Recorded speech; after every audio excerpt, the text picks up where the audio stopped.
pengkajian paliatif. Kenapa kita harus melakukan pengkajian paliatif? Khususnya pada pasien-pasien dengan diagnosa paliatif seperti pasien kanker, pasien gagal jantung, gagal ginjal, pasien stroke, pasien DM, dan HIV/AIDS. Pada pasien paliatif, apalagi pada pasien-pasien yang sudah tidak ada lagi pengobatan atau end of life care, kondisinya akan sangat berfluktuatif dan cenderung akan menurun. Dengan mengetahui dan melakukan pengkajian paliatif pada pasien-pasien paliatif, kita bisa melakukan evaluasi terhadap penata laksanaan terhadap hidupnya dan juga untuk mengetahui status dari pasien itu sendiri. Tujuan akhir dari praktikum kali ini adalah mahasiswa mampu melakukan pengkajian paliatif dengan menggunakan format yang sudah ada di buku praktikum, yaitu ESAS. Sebenarnya masih banyak lagi format pengkajian paliatif yang lainnya yang bisa kita cari di internet. Semua tujuannya adalah sama, yaitu mendapatkan data subjektif dari pasien. Format harus diisi oleh pasien berdasarkan apa yang dirasakan oleh pasien. Namun dalam pengisiannya, perawat dapat mengajarkan pasien atau keluarganya sehingga akan bisa diisi secara mandiri oleh pasien dan keluarga. Menurut model Kubler dan Ross, fase-fase berduka yang dialami seseorang adalah yang pertama penyangkalan atau denial, yang kedua kemarahan atau anger, yang ketiga tawar menawar atau bergaining, yang keempat depresi atau depression, yang kelima penerimaan atau acceptance. Fase prainteraksi. Yang pertama, baca catatan keperawatan atau catatan medis, baca identitas pasien, kondisi pasien, perhatikan catatan keperawatan SIP sebelumnya. Yang kedua, sebutkan tindakan keperawatan yang akan dilakukan. Yang ketiga, mencuci tangan 6 langkah sebelum menyiapkan alat. Dan yang keempat, persiapan alat seperti pom pengkajian ESAS. Fase orientasi. Yang pertama, ucapkan assalamualaikum warahmatullahi wabarakatuh dan perkenalkan diri. Yang kedua, identifikasi pasien dengan bertanya nama, umur pasien, dan alamat pasien, serta cek dalam identitas pasien. Yang ketiga, jelaskan tujuan dan prosedur tindakan yang akan dilakukan kepada pasien atau keluarga. Yang keempat, kontrak waktu. Yang kelima, beri kesempatan pasien atau keluarga untuk bertanya. Dan yang keenam, minta persetujuan pasien dan keluarga. Dan yang terakhir, jaga privasi atau tutup tirai dan kenyamanan pasien, posisi dan lingkungan. Baiklah, kita akan praktekkan bersama bagaimana cara melakukan pengkajian paliatif pada pasien dengan kondisi end of life care. Mari kita saksikan video saya berikut ini.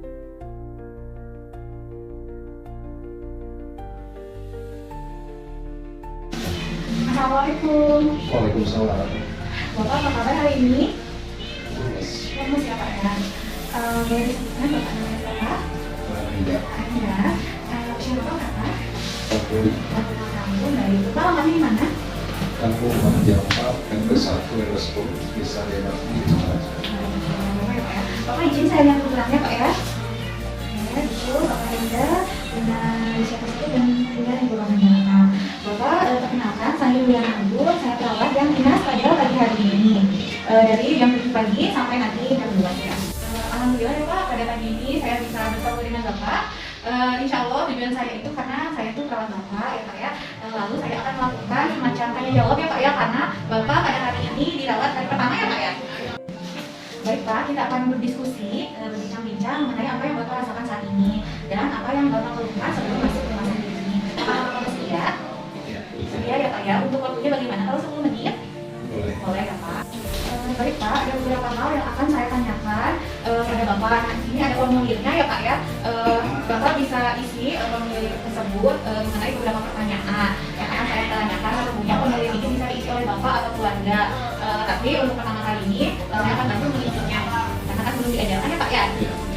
Untuk besok ke depannya boleh nanti diisi oleh Bapak sendiri atau keluarga. Baik Pak, untuk sekarang saya isikan saja ya Pak ya.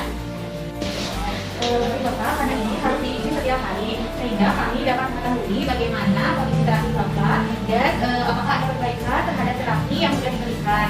Baik Pak, apakah Bapak perlu mengambil keluar dokter sudah ini atau jadi sedih aja Pak ya? Baik, kalau begitu ini ya Pak, Bapak sudah siap. Nanti Bapak menjawab sesuai dengan yang Bapak rasakan ya. Kita mulai ya Pak ya.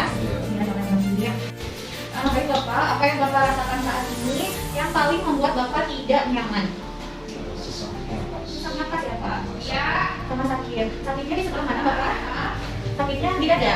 Dadanya sebelah kiri ya Pak? Oke, baik. Bapak, jika nilainya 0, itu Bapak tidak sesak sama sekali. Namun jika nilainya 10, Bapak sesak berat yang tidak terpaksakan. Nah, yang Bapak rasakan di angka berapa Pak?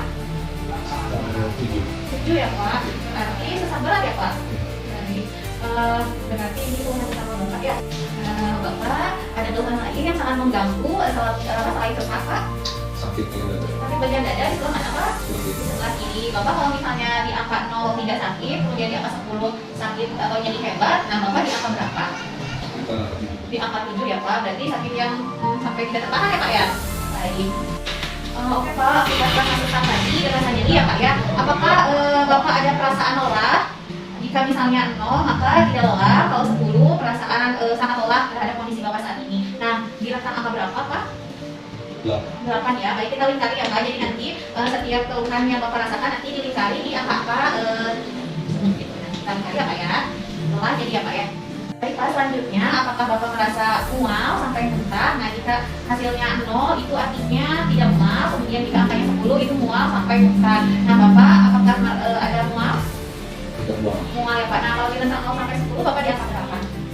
Di angka 7. Baik, berarti mual ya Pak ya. Tapi tidak sampai muntah ya Pak? Tidak sampai muntah. Baik, kita lingkari ya Pak ya. Di angka 10. Baik Pak, dengan kondisi Bapak saat ini apakah Bapak mengalami stres? Kalau misalnya hasilnya itu nilainya 0 itu Bapak tidak mengalami stres. Kalau misalnya angkanya 10 itu Bapak sangat stres. Nah, Bapak di angka sekarang berapa yang Bapak rasakan? 8 ya Pak, berarti sama stres ya. Baik, kita lihat ya Pak ya. Selanjutnya ya Pak ya, dengan kondisi Bapak saat ini apakah Bapak merasa cemas atau khawatir? Nah, jika nilainya 0 maka itu artinya Bapak tidak merasa cemas dan khawatir. Tapi kalau misalnya nilainya 10 Bapak sangat cemas dan sangat khawatir. Nah, perasaan Bapak bagaimana di rentang angka berapa Pak? 8. Jadi sangat cemas dan sangat khawatir ya Pak ya dengan kondisi Bapak saat ini. Nah, untuk saat ini apakah Bapak merasa mengantuk dan merasa ingin tidur? Tidur terus atau justru sebaliknya tidak pernah merasa bisa tidur, tidak pernah mengantuk. Nah, 0 itu apabila Bapak rasanya tidak mengantuk. Kemudian untuk angka yang 10 itu Bapak merasa mengantuk hebat dan rasanya ingin tidur terus. Nah, Bapak di rentang angka berapa? 3. Jadi Bapak tidak bisa tidur ya Pak ya? Baik. Baik Pak, pertanyaan selanjutnya untuk selera makan selama di rumah sakit Bapak bisa makan? Bisa. Tapi sedikit. Nah, berapa sendok Pak bisa menghabiskan makanannya? 2 sendok. Nah, kalau untuk sebelum sakit, Bapak bisa habis satu titik tidak? Enggak, setengah porsi. Paling setengah porsi ya, baik Bapak. Kalau misalnya kita beri nilai, nah kalau itu Bapak bisa habis seperti biasa makanannya, seperti porsi-porsi biasa ya Pak ya. Nah, kalau 10 itu Bapak tidak bisa makan. Nah, jika kondisinya seperti itu, Bapak rentang angkanya di angka berapa? 8. Yang ke-8, jadi kan makannya sedikit ya Pak ya, hanya 2 sendok. Baik Pak, kemudian akibat yang Bapak rasakan seperti kondisi saat ini, sesak, kemudian nyeri, kemudian mual juga, terus ada rasa stres juga. Apakah Bapak merasa sehat dan bugar pada saat ini atau perasaan Bapak sudah sangat tidak berdaya? Nah, jika 0 itu artinya sehat, kuat, bugar. Jika 10 Bapak sudah merasa tidak berdaya. Nah, di rentang angka berapa yang Bapak rasakan saat ini? 9, berarti sudah merasa sangat tidak berdaya Kak ya?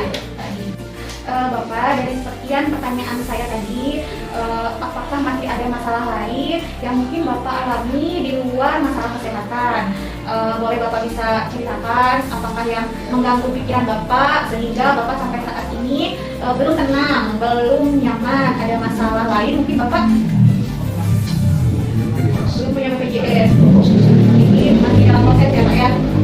Baik, kalau begitu jika Bapak itu menjadi masalah, kami tandai juga ya Pak ya masalah ini bahwa Bapak asuransi kesehatannya belum jadi sehingga Bapak mengkhawatirkan masalah itu, betul ya Pak? Baik Pak, selain itu asuransi kesehatan tadi untuk BPJS menurut Bapak masalahnya itu tidak begitu bermasalah untuk Bapak atau bermasalah. Nah, jika 0 itu tidak ada masalah dengan BPJS, jika nilainya itu 10 itu menjadi masalah. Nah, di rentang angka berapa ya Pak? Di rentang angka 7. Baiklah Bapak. Bapak, apakah ada masalah lain selain itu? BAB. BAB-nya kenapa Pak? Biasanya kan sampai sekali. Iya. Nggak sakit, berarti 3 hari sekali. Jadi sekarang 3 hari baru bisa BAB ya Pak ya? Iya. Nah, jika itu menjadi masalah, kira-kira rentang angkanya berapa Pak? 8. 8, nanti sangat menjadi masalah ya Pak ya? Baik, sangat mengganggu ya Pak? Bapak, apakah ada lagi yang menjadi masalah Bapak?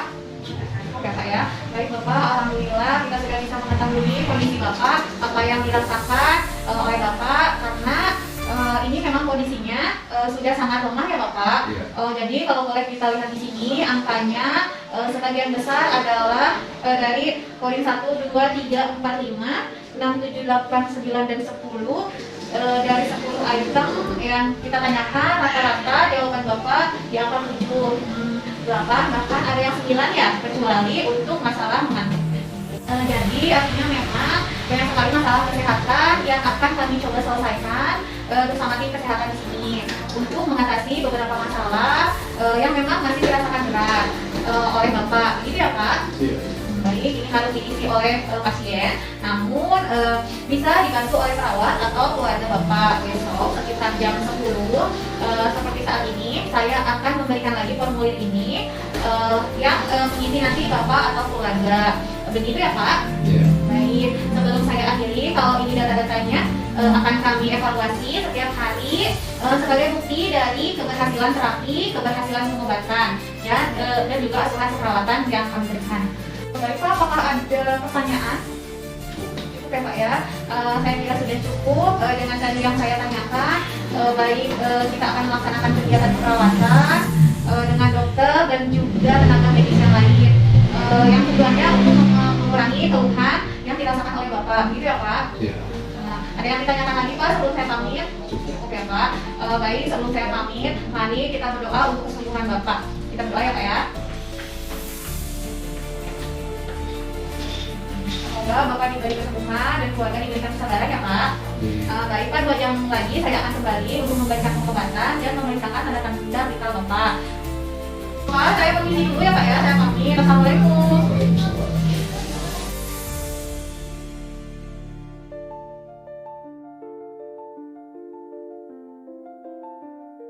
Demikian praktek mengenai pengkajian paliatif care. Semoga bermanfaat. Wassalamualaikum warahmatullahi wabarakatuh.